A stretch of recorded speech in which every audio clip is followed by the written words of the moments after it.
오늘 아침도 생명 주신 하나님께 감사합니다. 또 하루를 기동할 수 있도록 우리의 건강을 지켜주시고 또 오늘 아침에 주의 전에 새벽을 깨우며 올라온 여러분들을 예수 이름으로 축복합니다. 옆에 분하고 한번 눈인사 좀 하시죠. 사랑합니다. 축복합니다 하고.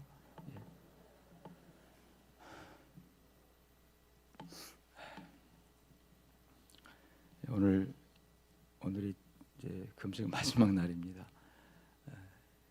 12시까지 금식하고 이제 보통 저녁을 한 5시쯤 먹으니까 5시쯤에 미음 먹으면 될 것 같습니다. 이번에 금식은 세 가지 기도 제목 놓고 기도 제목이보다는 이유가 있었죠.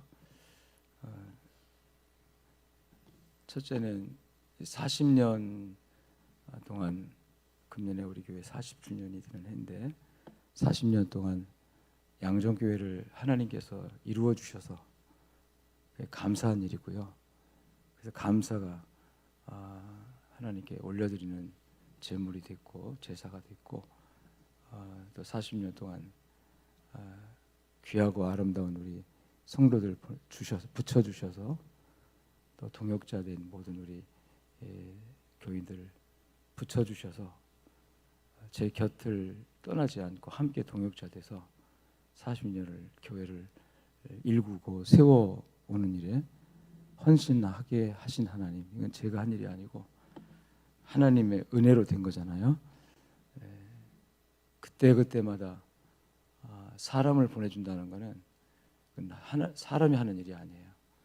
제가 불러서 되는 일도 아니고 전적으로 하나님의 계획과 은혜 속에서 되어진 것인 줄로 확신합니다. 감사를 올려드리고 싶었고 또 하나는 이제 그 은혜가 너무 크다 보니 은혜에 비해서 내가 하는 일은 너무 적고 거의 없는 것 같고 또 내 자신을 볼 때 여전히 또 부족함이 많고 연약함이 많고 또 허물이 많고 그래서 여전히 뭐 이루었다 함도 아니고 됐다 하는 것도 아니고 40년 동안 교회를 개척해서 이 정도 세워놨으니까 뭐 공이 다 그런 것도 아니고 여전히 부족하고 연약하고 허물이 많은 내 모습이 역시 또 여전히 하나님 은혜밖에 없구나, 하나님의 긍휼밖에 없구나, 하나님이 불쌍히 여겨주시는 그 은혜밖에 없구나라는 깨달음이 또 오더라고요. 아마 이 깨달음은 천국 갈 때까지 제 마음속에서 지워지지 않을 것입니다. 그래서 늘 주님만 바라보게 되고 주님만 의지하게 되고 나와 세상은 가는 곳 없고 주님만 보이게 되는 과거에 받은 은혜가 클수록 위기마다 하나님이 붙들어 주셔서 넘어지지 않고 또 낙심하지 않고 여기까지 온 것 자체가 은혜가 큰 만큼 내 허물이 또 부족하고 내 자신이 너무나도 부족한 것이 보여서 앞으로 남은 생애가 얼마가 될지 모르지만 개인의 삶이든 또 사역이든 여전히 은혜가 필요하다는 그런 깨달음 속에 하나님께 긍휼을 구하는 기도를 했습니다. 기도라기보다도 그냥 자체가 금식하는 자체가 하나님께 그렇게 상달되어지기를 바라면서 금식을 했고요. 세 번째가 이제 이건 현실적인 목표인데 리모델링을 앞에 두고 이 리모델링에 관해서는 오래전부터 사실 제 마음에 꿈이 있었죠. 전에 한 10년 전에 우리 교회 건축하려고 땅 사고 또 설계하고 허가 받고 하는 과정에서 많이 기도하고 했는데 그건 하나님께서 막으셨고 뒤돌아보니 막으신 이유가 있었고 뜻이 있었고, 그리고 그 하나님 막아 주셨지만 그 건축을 위해서 그렇게 기도하고 우리가 하나님께 정말 그 하던 그 비전이 헛되지 않았고, 그래서 건축 때문에 땅을 샀잖아요. 그 땅을 산 것이, 우리가 건축을 안 했어도 땅은 없어지지 않았으니까 산 것이, 앞으로 우리 교회가 선교하면서 지금까지 누적되어 온, 우리 교회 선교 안 했으면 빚 하나도 없이 다 없이 올 수 있었습니다. 근데 선교 때문에 선교한 만큼 또 우리 재정은 빚으로 남아서 그 빚을 어떻게 갚을까, 우리 자신들은 힘이 없고, 우리 교회가 그 재산을, 빚을 한 70억 되는 빚을 단번에 갚을 수가 없잖아요. 그 이제 우리가 재정의 30%, 어떤 때는 50%, 어떤 때는 25% 이렇게 선교비를 우선 쓰면서 하다 보니, 경상비도 참 타이트하게 썼지만 이렇게 큰일 할 때 이 교회 짓고 뭐하고 하다 보니까, 교육 간축 하다 보니까 빚으로 그건 남더라고요. 그래서 아마 선교하지 않았으면은 뭐 그것도 안 됐겠지만 인간적 계산으로 선교비로 내보낸 만큼의 빚으로 남아 있는 거예요. 그보다 더 선교비 더 썼지만 그것을 어떻게 해결할까 고민 하다가 처음부터 하나님 깨달음시 그거 갚으려고 하지 마라. 그 주님 오실 때까지 원금 통장 가지고 있다가 주님께 맡기고 하늘로 뿅 하고 올라가면 되지 않냐. 그렇게 이제 그런 마음 먹고, 이 교회 짓고 빚 20억 남았을 때 그런 광고를 제가 한번 했었어요. 교인들한테 빚 갚으려고 하지 맙시다. 빚에 눌려서 선교 못 한다고, 선교 안 한다고, 빚 갚으려고 하면 선교비 안 한다고, 그거 하나를 원하지 않는다. 빚을 더 지는 안 있더라도 선교는 해야 된다면서 이자 내면서, 선교비 띄워놓고 이자 내면서, 그때부터 25%로 우리가 좀 조정했죠. 이 빚 때문에. 그러면서 지금까지 오다 보니까 빚만 키우는 목회를 해온 거예요, 사실은.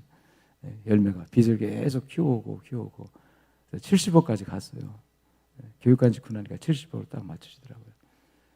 뭐 그동안에 이제 우리 교인들한테 지금 리모델링 하는 것처럼 작정원금 이런 거 그렇게 강조하지 않았잖아요. 한번 작정합시다 해놓고 그냥 하더라 말거라 뭐 이렇게 했지. 그래서 성령이 알아서 했지. 뭐 이렇게 기도하고 막 이렇게 하지도 않았어요. 그런데도 하나님께서 이제 그 건축이 중단되고 이제 그걸 포기하고 나면서 이제 또 코로나 사태 터지고 과정에서 하나님이 알게 하신 것이, 하나님이 이래서 막으셨구나. 안 되게, 못하게 막으셨구나. 깨달아진 것이, 땅은 남았으니까 앞으로 몇 년 후에 지금 전주시에서 개발 계획 착착 진행되고 있더라고요. 건설사가 태영에서 이제 다른 업체로 바뀌었다고 그래요. 바뀌면서 그러면 이제 내년부터 급속하게 진행이 됩니다. 진행이 되면 우리 가지고 있는 땅 지분이 있어서 그 택지 개발 해놓은 다음에 그대로 팔기만 해도 지금 우리가 짊어진 집 빚은 갚고 남음이 있는 그런 액수가 되고, 다 개발한 다음에 팔면 이제 더 올라가니까 그렇게 돼서 이것 때문에 하나님이 그렇게 우리를 기도하게 하시면서 땅을 사게 하셨구나. 이 빚 갚게 하시려고. 나는 내 당대는 못 갚고 원금 통장 주님께 맡기고 그냥 주님 뭐라고 부르시면 가면 되지. 그런 생각을 했는데 이 빚도 임기 안에 갚게 하시는구나. 하나님의 섭리 안에서 이루어진 거더라고요. 그래서 이제 건축은 이제 못하게 됐지만 이 건물 너무 낡으니까 첫째는 다음 세대를 위해서, 우리 세대가 아니라 내가 이거 깨끗하게 리모델링 해놓고 이거 잘 누리다가 가려고 하는 게 아니라, 우리 세대는 못 누려요. 아무리 잘 해놔도 잠깐 이제 머물다 가는 거지만 다음 세대, 우리 자녀 세대, 우리 손주 세대, 꼭 내 자녀 아니래도 하나님 나라의 다음 세대. 그래서 우리 교회가 다음 세대가 부흥하는 교회가 되려고 하면 이런 준비가 돼야 되고, 또 우리가 선교적 마인드로 부흥해 왔는데 이 부흥이 계속 지속 발전돼야 돼야만이 선교가 또 계속 이루어질 거 아닙니까? 우리 교회도 다른 교회들처럼 줄고 해서 나중에 노인 할아버지 할머니 열대서 명 남는 교회로 전락하면 안 되잖아요. 계속 다음 세대가 들어오고 부흥하고, 선교적 부흥을 지속적으로 이루기 위해서는 우리 옷도 깨끗이 입어야 어디 격식 있는 곳에 가려면 입어야 되는 것처럼, 눈에 보이는 성전이 신령 성전 우리 마음에 있지만 눈에 보이는 성전이 예배당도 깨끗이 해놔야 되겠다. 이런 꿈이 생겼고 비전이 생겼고, 이거를 올해 이게 건축 중단하는 안 하기로 한 것부터 그러면 교회나 깨끗이 하자 이런 마음이 있었거든요. 근데 이제 금년에 40주년이기도 해서 지난해 우리 당에서 여러 번 얘기하고 하면서 그렇게 시행하기로 하고 결정하고 선포했던 겁니다. 그래서 이제 세 번째 그 기도 제목이 우리 선교적 부흥과 다음 세대 위해서 성전 리모델링 우리 당대에 이루게 하옵소서라는 기도 제목이 있었어요. 하나님이 이루실 줄로 믿습니다. 제가 금식을 하면, 이제 장기간 금식을 하면 잠을 잘 못 자요. 깊이 잠이 안 와요. 그럼 잠깐 이 꿈을 꾸는데, 이번에는 그 꿈이 별로 없었어요. 꿈이 뭐냐면 되게 먹는 꿈을 꿔요. 누가 초청해서 거대하게 막 얼마나 그냥 잘 차려서 대접을 해서 맛있게 먹다가 깜짝 놀래요. 아이고, 나 금식하고 있는데 깨면 꿈이에요. 그래서 그런 이제 잠깐 이게 잠들다 하면 그런 막 먹는 꿈을 이렇게 막 이제 하나님이 육신 못 먹으니까 그렇게 이제 환각으로 또는 꿈으로 아마 먹게 해주는 것인지 모르겠어요. 그런 거를 자주 꿔요, 사실은.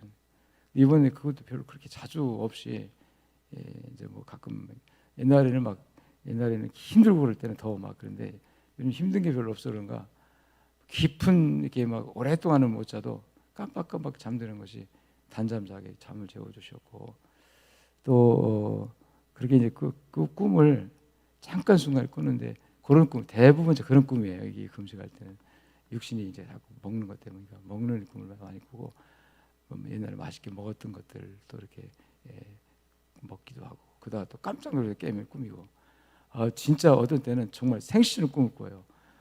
그래가지고 아이고 큰일 났다, 나 금식하고 있는데 무슨 먹어가지고 이게 금식 다 이제 틀렸다 하고서 낙심하고 있다 또 깨면 꿈이에요. 그래서 아이고 감사합니다 하고 또 그렇게 지나고 그랬는데, 이번에 그런 꿈은 별로 없고 안 꾼 건 아직 꿈이었는데, 어젯밤에 어떤 그 꿈을 꿨냐면, 잠깐 이제 누워서 잠을 청하려고 이렇게 있는데 깜빡 잠들었어요. 근데 집회를 하는데 어린이 집회를 제가 하는 거예요.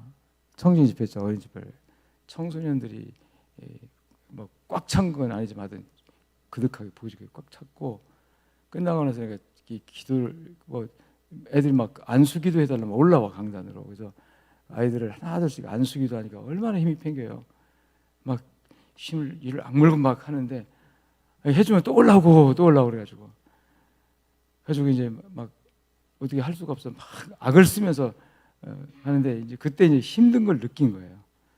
막 이제 힘들어서 막 말도 잘 안 나올 정도 막 하는데 애들이 막 와서 기도해달라고 하니까 막 기도해주고 그러면서 그러다가 힘들어가지고, 여러분 여기 이제 어른들도 있고 그랬던 것 같아요. 여러분들 지금 나를 위해서 기도해달라고 하면서 막 이제 통성이 좀 다시 하고 하자고, 내가 너무 힘이 빠져 없으니까 하면서 그렇게 교인들한테 통성기도를 주여 한번 합시다 주여 하고 하면서 딱 깨버렸어요.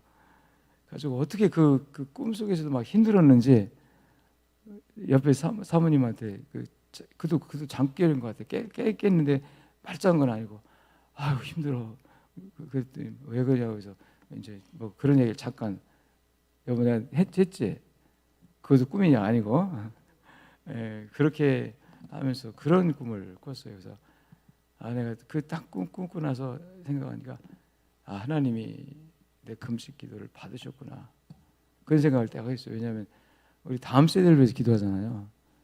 다음 세대 청소년들, 어른도 아니고 뭐 청지 집회 했으니까 어른들을 만수기도해 주는 그런 꿈이 나왔으면 하나님이 또 이렇게 축복하셨구나 이렇게 생각할 텐데, 이 청소년들, 어린이들 그리고 청년들이 막 와서 안수기도하려고 막 강단 올라와서 이렇게 해서 하나님이 우리 교회 이 건물 리모델링도 정말 중요하지만 하나님께서 심령 리모델링 우리가 원했고, 우리가 바라는 다음 세대, 한국교회 다음 세대가 죽어가고 있는데 그나마 있는 다음 세대마저 다 악한 사탄의 정신적 그런 영향력 하에 빠져 있는데, 우리 교회가 그 다음 세대를 위해 기도한다는 자체가 너무 감사하고, 하나님께서 우리 양적교회 주일학교와 다음 세대를 버리지 않고 붙들고 계신다는 그런 확신이 들었어요. 아멘. 여러분, 축복의 난 응답으로 받았습니다. 그거를 우리 청년부 또 주일학교 오늘 또 어제부터 고등부하고 우리 중등부 수련회를 시작을 했는데, 고등부는 또 여기 본당에서 하더라고요. 교회에서 하고 그 중등부는 어디 수련회 어디로 가던데 이름을 구의 청정 인성 수련으로 갔는데, 출발하면서 목사님 기도해 주세요. 그래서 어제 10시 반에 나와서 아이들 또 현관에 꽉 차게 모였더라고요. 그래서 축복 기도해 주고 보냈는데, 정말 이번에 수련회도 하나님 은혜 가운데 성령의 역사하는 수련이 될 줄 믿습니다. 그래서 우리 주일학교 선생님 너무 귀하고, 우리 교회 선생님들처럼 열정적으로도 아이들을 사랑하고 새 소식반 하면서 연구하면서 또 이렇게 준치적으로 은혜 가운데 감당하려고 하는 그런 교육자나 또 교사들, 이런 열정을 찾아보기가 어렵습니다. 지금은 전반적으로 열정이 식어가는 때예요. 교인들도 그렇고 이 목회자들 조차가 안 되는 시대야. 안 돼. 전도해도 안 되고 안 모여. 도대체 안 된다니까 하면서 포기하는 거는 열정이 식어가는 거거든요. 근데 안 돼. 그렇지만 우리 그래도 해야 돼 하는 거는 열정을 자꾸 불태우는 그런 관점이고요. 그러니까 안 된다고 10명이면 어떤 사람이 볼 때는 와 이렇게 많이 모여서, 어떤 사람이 볼 때는 아이고 10명밖에, 이렇게 이제 그런 주관적 생각이 나름이에요.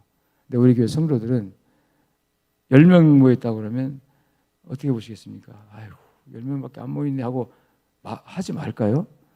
아니면 아니야 10명이나 된다 하고 해야 될까요? 뭐 해야 돼요? 해야 되죠? 아멘. 그게 성령의 역사입니다. 하나님은 그런 적극적이고 진취적이고 소망적이고 희망적이고 믿음으로 할 수 있다, 할 수 없다 하면 그건 하나님의 소리가 아니에요. 할 수 있습니다. 그 근거는 하나님이 함께 하시니까 이거거든요.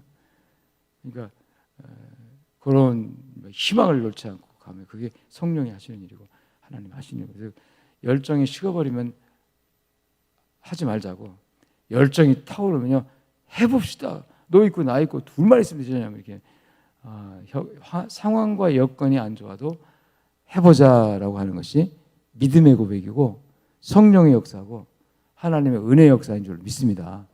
그런 곳에 하나님은 함께 하시는 거예요. 하다못해 우리나라 속담도 있잖아요. 하늘은 스스로 돕는다는 말이 스스로 하는 사람이에요. 스스로 노력하는 사람, 스스로 애쓰는 사람, 스스로 공부하고 연구하고 기도하고 스스로 뭘 해보려고 몸부림치는 사람, 그 사람을 하나님이 도와주셔서 하게 하는 거예요. 하나님이 안 도와주면 스스로 아무리 돕고 힘을 써도 안 됩니다. 하나님이 함께 하시면 되죠? 할렐루야. 우리 교회뿐만 아니라 대한민국 한국 교회 다음 세대, 여러분 가정의 모든 일, 범사의 모든 일 다 하나님이 도와주셔야 합니다. 그래서 리모델링도 하나님이 도와줄 줄은 저는 확실히 믿습니다. 그런 믿음을 주셨어요. 이번에 또 우리 장로님들이 정말 함께 동참해서 이틀씩 10분이니까 한 번씩 돌아가니까 두 번, 두 바퀴 돌아서 이틀씩, 그러니까 온종일 세 끼 금식을 이틀씩 했으니까 제 몫을 담당해 주셨잖아요. 함께 나눠지니까, 함께 짐을 나눠지니까 제가 가벼워진 거예요. 아멘. 제가 가벼워진 거예요. 저 이번에 쑤시고 아픈 것도 없었고요. 엄청 한 3일 지나면 쑤시기 시작해요. 쑤시고 아프고 힘없는 건 기본이고 그냥 그렇게 하는데 쑤시고 아픈 게 없어요. 그게 잠도 길게는 못 자도 잠깐 자는데 단잠 자니까 아마 더 건강이 좋아진 거. 또 하나 특징이 이번에는 속 쓰린 것도 없었어요. 되게 속이 빈데다가 위산이 나오니까 되게 이제 막 나중에 속이 막 어떻게 아파. 이 속 아픈 것 때문에도 막 못 견딜 정도로 아파요. 그러면 이제 너무 아프면 길포즈 같은 것도 그 빈속에다가 모아가지고 그 중화시키고 그렇게 해야만 견디는데, 그래서 막 많이 아플 때는 그 아픈 이 열이 막 가슴이 퍼지면서 여기가 다 허는 것보다는 그 땀띠 나가서 터진 것처럼 막 이렇게 돼요. 막 가렵고 등하고 이 양쪽이야. 근데 이번에는 그런 것이 몇 개 안 났어요. 손으로 셀 정도로. 그래서 나다가 열흘 15일째쯤 될 때부터 이제 사슬 없어지더라고요. 오히려 더 좋아졌어요. 그런 것들이 비교해 보니까 지금 세일의 금식이라면 여러분 이번에 8번째니까 노하우가 좀 있잖아요. 노하우가 있어서 그 얼마나 힘든 게 알기 때문에 지난번 7번째 할 때는 다시는 안 합니다. 이제 그리고 마지막이라고 하고서 했는데 한 번 더 하게 하시는데 은혜로 하게 하신 거. 그게 이제 짐을 나눠주니까 우리 장로들이 나눠주셨고, 처음부터 장로들은 하지 말라고. 지금 나이도 이제 70을 바라보고 있고, 이제 또 심장도 전에는 그런 거 없었지 않냐고. 전에는 심장도 그런 문제가 없었고, 지금 관 하나가 막혀서 스턴트 넣어서 한 관을 이렇게 튜브 넣어가지고 그 조심해야 될 판에 또 막히면 어떡하려고 하냐면 뭐 그런 권면, 장로님들이 금식 일주일 하고 첫째 주일 됐을 때 잠깐 당겨 모이는데 우리 결의해서 목사님 금식 여기까지 하는 걸로 합시다. 그런 발언을 하시는 분도 있어요. 이게 한 마음으로 염려해 주시고, 그러다 보니까 이제 그것이 돌아가면서 기도가 되니까 그 기도가 하나님께 상달되어지는 간절한 기도가 됐던 것 같습니다. 주의 종을 염려하는 그런 마음이 하나님께 또 상달되어서 그 덕분에 하나님 제가 가볍게 할 수 있도록 도와주신 줄로 저는 믿습니다. 또 구역별로 다들 목사님 우리 구역에 돌아가면서 한 끼씩 금식하고 있어요. 또 누가 그래요, 이렇게 이런 얘기들이 영적으로 큰 힘이 되고 또 하는 게 감사한 일이었고요. 그것이 또 너무 감사했고, 그래서 금식도 제가 한 게 아니고 여러분들이 했고 또 같이 했고 하나님이 하게 해주셔서 오늘 이렇게 강단에서 보니까 좋아 보이죠? 좋아 보이잖아요. 지쳐서 피곤한 모습이 아니고 좋아 보이잖아요. 저는 제가 설교한 거를 유튜브에서 잘 안 봐요. 왜냐하면 미안해요. 제 성도에게 왜? 아니 저것밖에 못했나? 말도 어떤 때 보면 버벅거리고 어떤 때 보면 저 대목에서는 이렇게 표현하면 더 좋았을 것을 왜 저거밖에 못했지? 이런 느낌이 자꾸 들어가지고 그래가지고 은혜가 안 돼. 내가 그래서 잘 안 보는데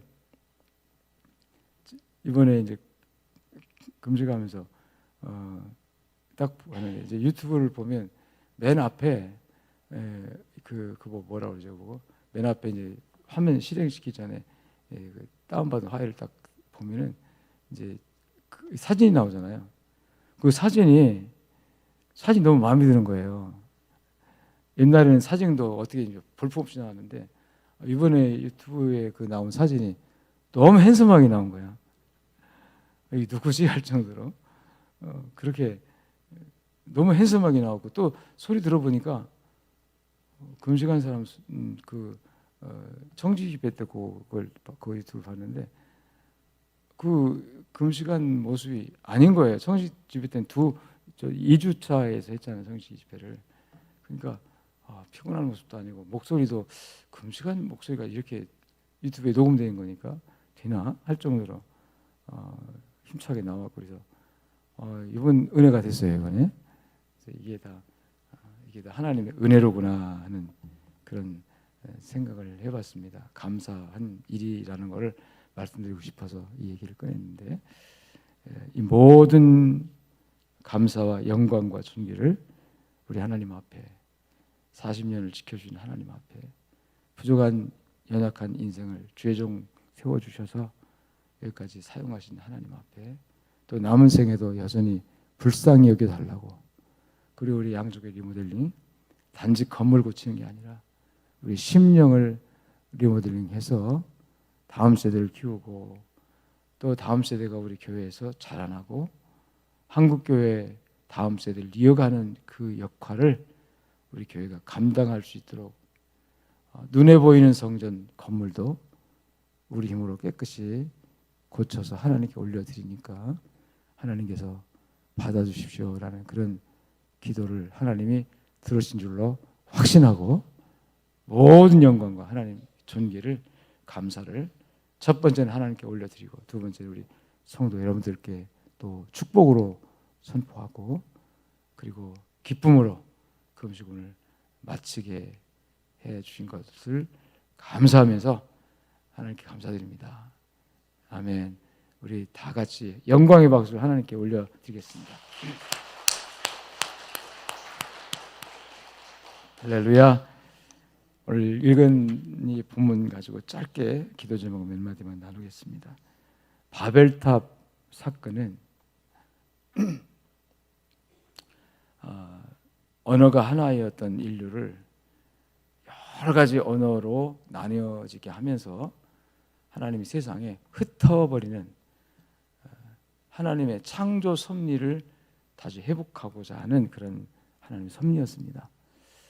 백성들을 흩어지지 않기 위해서 중심축을 만들기 위해서 바벨탑을 쌓고 그 바벨탑을 이용해서 죄로 말미암아 하나님께 단절돼서 하나님께 멀어졌던 인생이 인간의 수단과 방법인 바벨탑을 쌓아가지고 하나님께 올라가고자 하는 그런 욕망에 의한 바벨탑이거든요.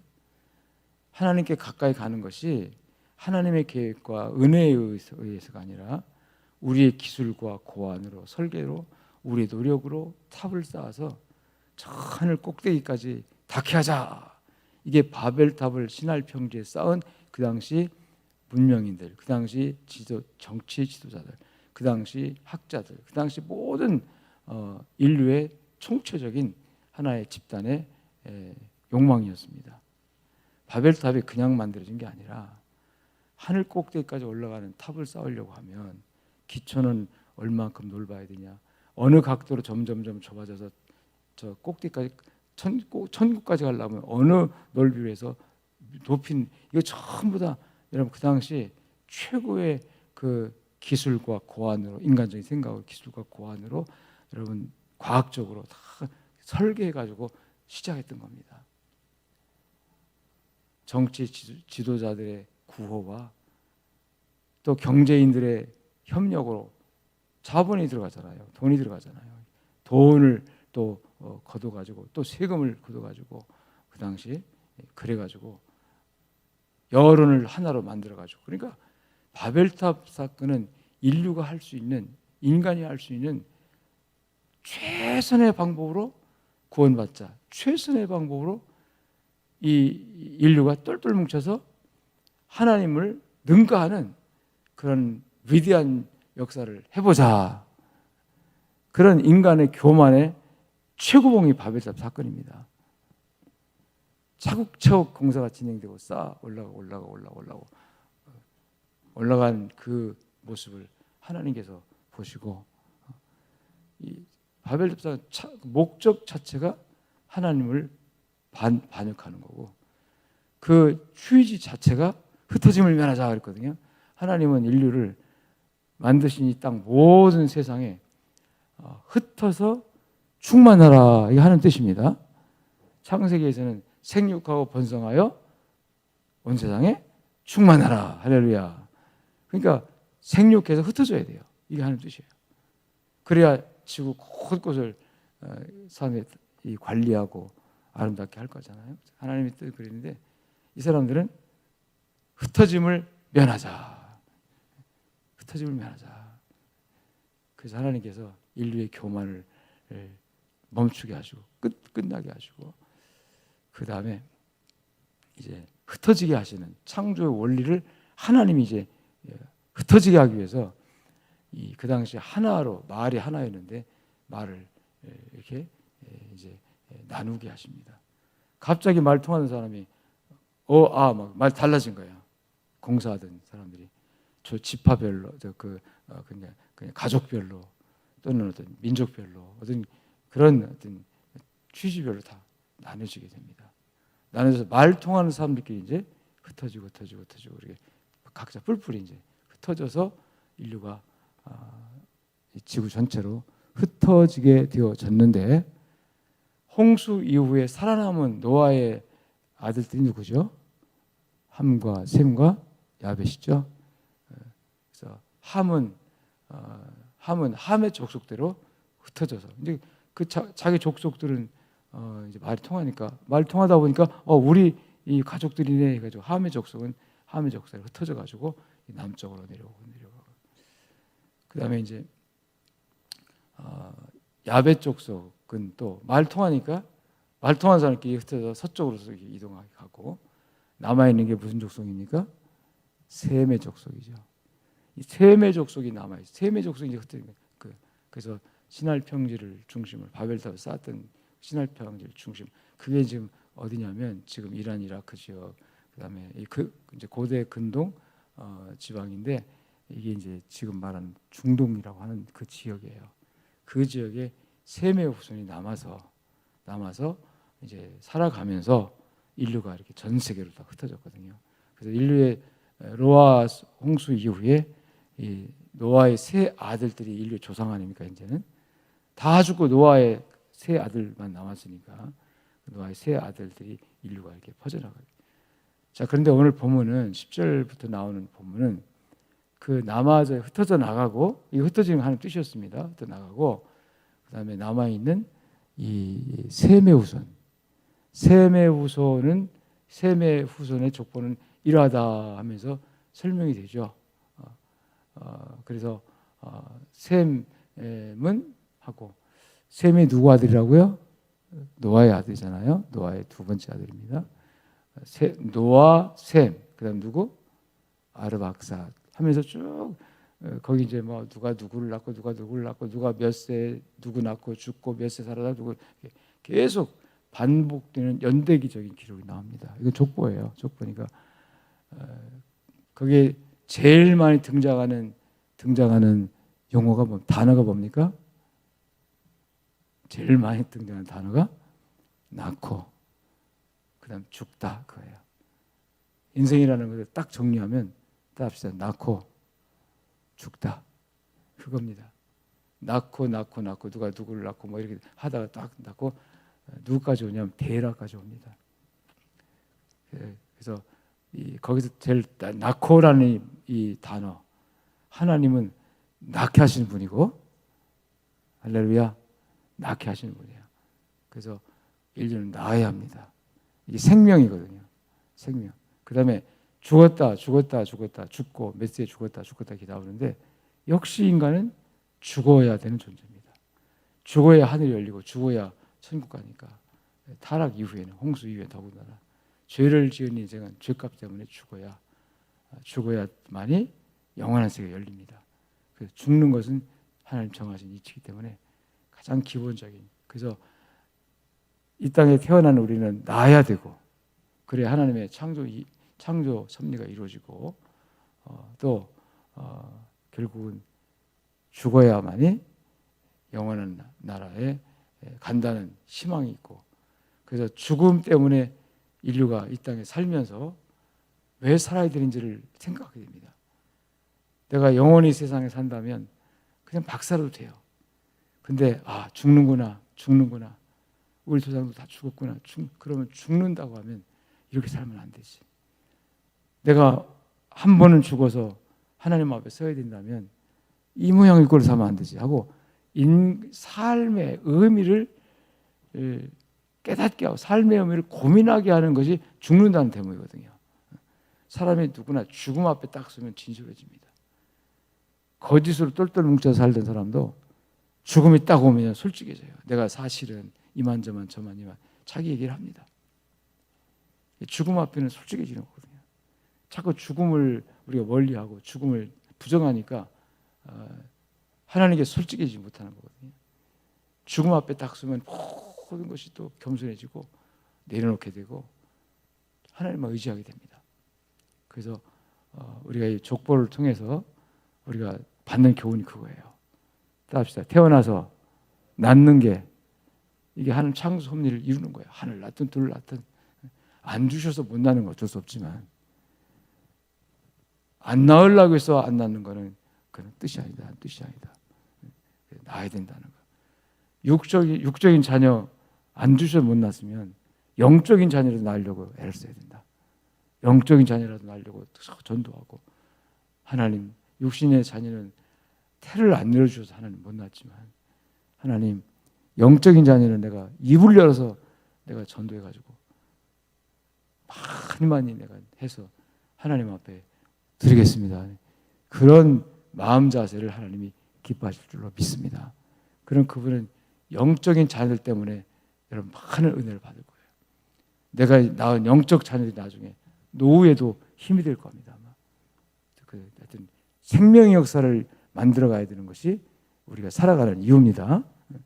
그리고 날마다 죽음이 있다는 것을 생각하면서 또 고민하고 또 하나님 앞에 진솔해지고 아직 죽지는 않더라도 언젠가는 내가 하나님 앞에 서는데 이렇게 하면 안 되지. 더 기도하고 더 하나님 뜻을 이루는 열심히 충성해야지. 까지 육신 놀아도 늙고 일해도 늙고 힘을 써도 늙고 안 써도 늙고 어차피 늙는 인생 뭐 아꼈다고 어디다가 쓰겠냐. 이거 아껴봐야 여러분 육신 아껴봐야 그래도 늙어요. 그렇게 아껴도 병나고 그렇게 아끼고 보양하고 보호해도 때가 되면 늙고 때가 되면 병도 들고 그렇습니다. 그런 인생인데 뭐 내가 육신 좀 아껴봐야 그러나 힘을 써서 기도하고 힘을 써서 주의를 하면 보람이 생기잖아요. 기쁨이 생기잖아요. 감사가 생기잖아요. 하나님 보시고 불쌍히 여기시잖아요. 너는 약해도 그렇게 내 일을 하려고 성전을 떠나지 않고 더 바쁘고 피곤한데 이렇게 힘쓰는구나. 아이고 고맙다야 하시면서 하나님이 감동하셔서 복 주시잖아요. 여러분 죽음이 있다는 것을 잊지 않고 사시길 축복합니다. 아멘. 그래서 족보는 그렇게 전개되다가 데라의 얘기까지 딱 맞아요. 데라가 누굽니까, 여러분? 데라가 아브라함의 아버지예요. 아브라함의 아버지. 사실 아브라함의 얘기를 하려고 이 족보를 장황하게 써놓은 거예요. 왜냐하면 노아가 홍수 끝난 다음에 농사지어서 포도주 잔뜩 먹고 취해가지고 누워있는데 실수를 하잖아요. 실수입니다. 이거는 노아 같은 의인도 실수를 했어요. 실수했어요. 벌거벗고 잠을 잔 거예요. 그 아들 중에 함이 그걸 보고 아이고 우리 아버지 수치스럽게 부끄럽게 좀 며느리도 있고 있는데 무슨 이게 집안에서 이렇게 대낮에 벌거벗고 잠을 주무시고 이게 뭐냐고 그 보고 가서 여러분 흉을 봤어요. 흉을 본 게 누구한테 봤을까요? 지 자식들에게 본 것 같아요. 야 할아버지 좀 봐라. 할아버지 좀 봐라. 이 대낮에 저러고 노망났다. 그렇게 흉이라기보다는 그런 말을 했겠죠. 그 얘기를 또 자기 형과 저 아우들에게 했어요. 셈과 야벳에게 야 아우들아 우리 아버지 저 도망나셨다. 벌거벗고 주무시더라. 그렇게 이제 했겠죠. 근데 셈과 야벳은 아버지 하체를 보잖아요. 이 부모의 하체를 보는 것은 저주받을 것으로 율법에도 규정되어 있습니다. 하여튼 그때는 율법이 없는 시대였지만 그런 정서적인 게 있었던 것 같아요. 그러니까 그 둘이 겉옷을 벗어서 여러분 이렇게 뒤로 이렇게 잡아가지고 뒷걸음질 쳐서 가가지고 덮어주고 그 다음에 아버지의 흉을 가려주는 그런 일을 했잖아요. 깨고 나서 그 얘기를 다 들은 노아가 자식인데도 불구하고 함에게, 뭐 성경은 그냥 함을 저주는 걸 나오지만 저주만 한 게 아니라 불러서 너가 이랬 때문에 왜 그랬냐 하면서 야단쳤을 거예요. 꾸중하면서. 그러면서 한마디, 함은 저주를 받아. 함은 저주를 받아가 아니라 따라합시다. 가나안은 저주를 받아. 큰 소리요. 가나안은 저주를 받아. 왜 가나안에게 저주를 해요? 가나안은 함의 첫째 아들이에요. 함이 잘못한 걸 함은 저주를 받아 해도 될 것을 가나안은 저주를 받아. 함의 뒤를 이을 다음 세대 가나안. 그 다음 세대가 저주받은 거예요. 부모의 실수와 잘못이 결과가 다음 세대로 저주가 딱 떨어진 거예요. 이 함이 제가 왜 자식들에게 할아버지 흉박했을 거라 하냐면 노아가 그 가나안에게 저주했잖아요. 그 저주받은 자식을 만든 거예요. 이 함이. 그래서 이 함의 족속은 저주받은 후의 후손으로 아프리카 지방으로 가가지고 이제 흑인 계통이 되었다고 우리가 그렇게 해석을 하는데, 이 흑인이 저주받아 형제들의 종이 될 거라고 그러잖아요.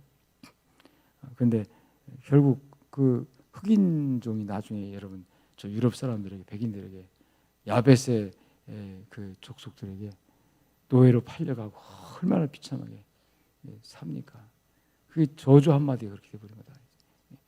그런데 셈과 야벳에게 축복을 합니다.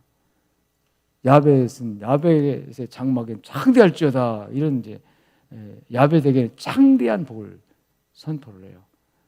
야벳은 그래서 유럽으로 건너간 야벳 후예가 여러분 이 지구의 모든 물질 문명 산업화사에 이 주도하면서 부자 나라 거기 다 있고 세계를 지배하는 나라들 거기 다 있잖아요. 부자 나라, 세계 지배하는 나라들이.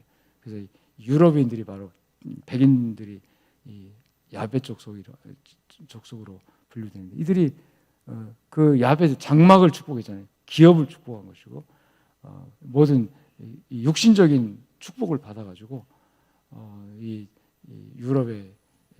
유럽에서 이 산업화의 바람이 불고 이 인류가 이 문명이 발전하는 것이 다 그쪽에서 막 나오잖아요. 그래서 이게 한마디의 그 부모의 축복 때문에 그렇게 이런 열매가 낸 거다. 근데 셈에게는 이런 축복을 해요. 셈의 하나님을 찬양할지어다 그래요. 그러니까 셈의 후예에게는 물질 축복보다도 그 어떤 것보다도 하나님이 기업이 된다는 얘기예요. 12지파 중에 레위지파처럼 하나님이 기업, 셈의 하나님이라고 그렇게 찬양을 해요. 셈의 하나님을 찬양할지어다. 그래서 이 셈의 후손들에게는 종교적인 축복을 줍니다. 인류의 4대 종교의 창시자가 전부 다 이 셈의 후예들입니다. 4대 종교하면 유교, 기독교, 불교, 유교, 또 뭐 하나 잡죠? 이슬람교 이렇게.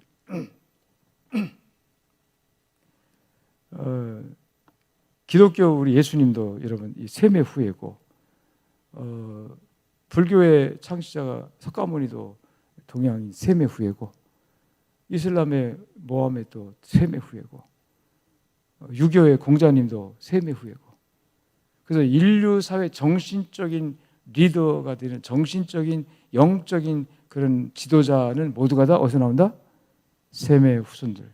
특히 그 중에서 하나님이 인류를 구원할, 세상을 구원할 메시아, 하나님의 아들 독생자 예수 그리스도를 셈의 후손 중에서 나오게 하신다는 거예요. 할렐루야. 노아에게 주셨던 하나님의 축복에 그게 들어있는 거예요. 노아에게 주셨던 하나님의 축복 속에서 앞으로 인류를 구원하고 에덴에서 타락해가지고 하나님과 단절된 인류를 다시 하나님의 품으로 모아들이는 그 사명을 감당할 메시아를, 구세주를 노아의 후손 중에 셈의 후예들 가운데서 내가 나오게 하겠다. 할렐루야. 할렐루야. 이게 하나님의 계획이었어요. 그래서 그 예수 그리스도가 태어날 수 있는 통로, 길을 만들어가는 그 통로를 하나님께서 노아에게 축복 가운데 셈의 후손을 하나님께서 결정한 거예요. 셈의 후손이 하나님의 인류를 구원할 구세주가 오는 하나의 통로로서 내가 써야 되겠다 해가지고 딱 흩어지는 많은 종족 가운데, 흩어지는 후손 가운데 하나님의 계획 속에서는 이미 노아의 입을 통해서 선포해가지고 그 노아의 후손 셈의 족속을 통해서 하나님이 인류 구원을 위한 예수 그리스도, 즉 구세주가 오는 통로로 쓰시겠다는 계획 속에서 셈의 후손을 축복하신 줄로 믿습니다. 아멘. 그 얘기가 오늘 이제 셈의 후손은 이러하다 하면서 나오는 10절부터 나오는 따뜻한 셈의 족보. 할렐루야. 셈의 족보가 등장이 되고, 그 다음에 맨 마지막에 30절에 보면 누가 나오죠? 데라가 나오고, 그 다음에 데라가 이제 30절 한번 봅시다. 아까 읽은 말씀 11장 30절 말씀 시작. 27절부터 나오나요? 데라가 데라는 아브라함과 나홀과 하란을 낳고, 그러면서 데라의 세 아들이 나오고, 하란은 그 아비보다 먼저 고향에 갔고 죽었고. 이 얘기는 여러분, 이 하란의 아들이 누구죠? 하란의 아들이 롯입니다. 그래서 데라 이 하란이 다른 형들 제일 먼저 죽었기 때문에 자식 하나 놔놓고 죽은 것 같아요. 이 롯을 놓고. 그러니까 아브라함 입장인 이 롯이 죽은 동생의 아들이니까 얼마나 귀하겠어요. 그래서 이 조카 롯을 이제 늘 아브라함이 챙기고 데리고 다니잖아요. 그래서 요 데라 데라 족보가 나오면서 아브라함이 등장합니다. 아브라함과 나홀과 하란을 낳고, 이렇게 해서 아브라함이 등장하고, 요 아브라함이 이제 고향 갈 때 우르에서 살 때 하나님께 아브라함이 나타납니다. 아브라함아, 내 번토 진짜 아비 집을 떠나 내가 내게 지시할 땅으로 가라 하면서 하나님께서 자식이, 여기 30절은 자식이 없었다 그러잖아요. 살은 임신하지 못함으로 없었다. 근데 그 자식이 없는 그러니까 하나님의 뜻이 데라까지 왔고, 데라의 세 아들 중에서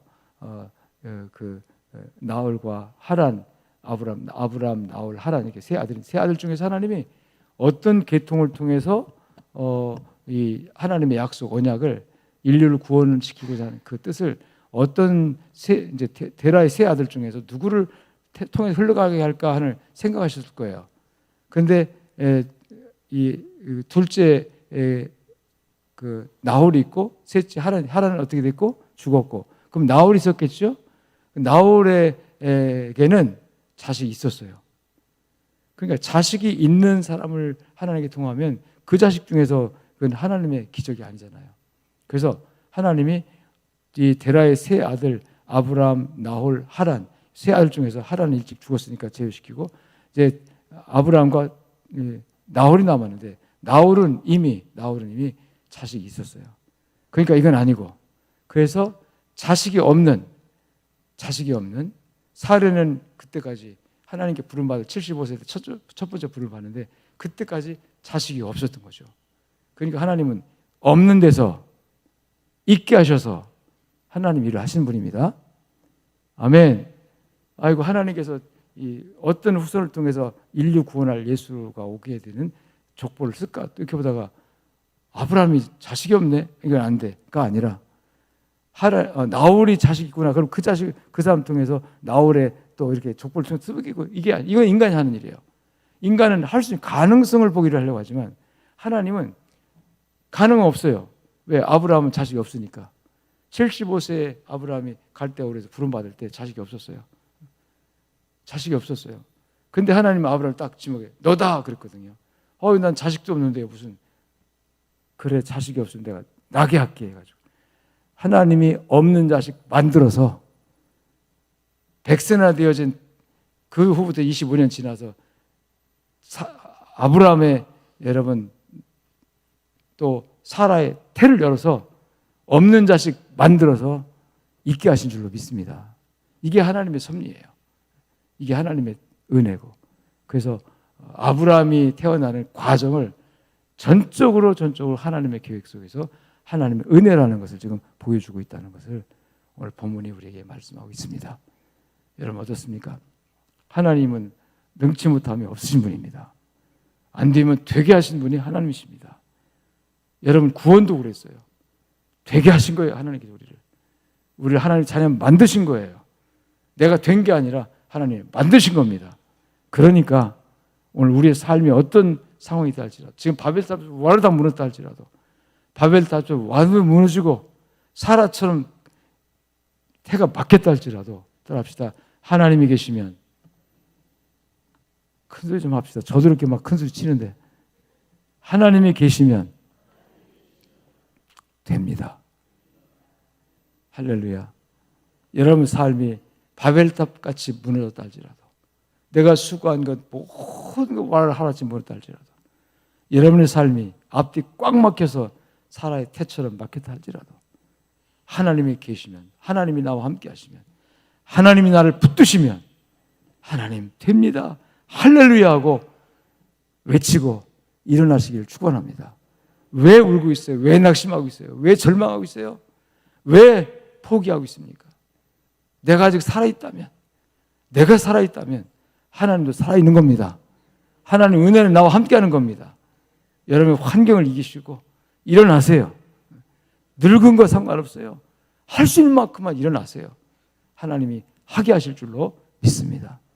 그 믿음 가지고 금년 한 해를 살고, 여러분 첫 주 설교 말씀이 뭡니까? 생기야 일어나라. 생기야 바람아 불어오라. 불어오라. 내가 살아날 것이다. 내가 일어날 것이다. 따라합시다. 큰 군대가 될 것이다. 마른 뼈다귀 같은 상황이랄지라도 하나님의 성령이 역사하시면 여러분 살아나고 이루어서 큰 군대를 만들어서 하나님의 놀라운 일을 감당할 수가 있습니다. 우리 교회가 그런 놀라운 하나님의 역사를 만들어가는 계기가 여러분 이번 제가 금식뿐만 아니라 우리 성도들이 리모델링을 통해서 그런 계기를 만들고 또 하나의 역사를 이루었다. 또 하나의 역사를 40년 동안 이루었던 그 역사를 여러분 또 이 리모델링이라는 걸 통해서 정말 할 수 없는 일인데 하게 하셨다 하면서 여러분 우리 하나님께 영광의 박수를 돌려주시게 되기를 축원하고, 이 일을 위해서 내가 어떻게 무엇을 할 것인가 순종하면 됩니다. 아브라함처럼. 아브라함아, 네 하나님 부족하지만 나 자식도 없지만 하나님이 그래 날 쓰신다고 하시니까 하나님께 맡기고 가겠습니다 하고 가나안 땅을 출발한 것처럼 우리가 말씀 앞에 순종하면 하나님이 사용하셔서 이 모든 일을 이루실 줄로 믿습니다. 아멘.